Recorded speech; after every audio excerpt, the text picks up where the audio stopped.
আপনি আফ্রিকা কেন চুজ করলেন ভাই বলেন তো? কারণ আগামী 60-70 বছরে সবচেয়ে বেশি অপরচুনিটি আফ্রিকায়। রিয়েলি? রাইট। অনেকে মনে করে যে আফ্রিকান কান্ট্রি এগুলা গরিব দেশ, ওখানে টাকা পয়সা নাই, মানুষ অভাবে না খেয়ে মারা যাচ্ছে, যেটা আমরা দেখে থাকি। এখন আপনি বলতেছেন যে নেক্সট 60-70 বছর এখানে সবচেয়ে বেশি অপরচুনিটি। ভাইয়া একটু খুলে বলবেন আমাদের জন্য। ধরেন এখন থেকে 50 বছর পরে হংকংও তো অনেক ডেভেলপড।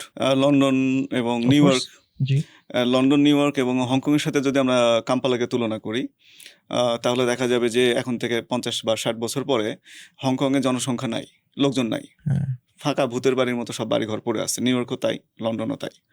হ্যাঁ, সেখানে এখন ধরেন যে জনসংখ্যা আছে, হ্যাঁ, কাম্পালা দেখা যাবে যে প্রায় এখন 5 কোটি লোক।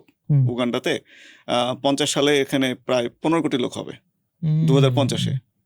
সো যেখানে মিডল ক্লাস বেশি বাড়তেছে, আমরা যেহেতু মিড লেভেলের বিজনেসম্যান, যেখানে মিডল ক্লাস সবচেয়ে বেশি ফাস্টার গ্রো করতেছে, অপরচুনিটি সেখানে।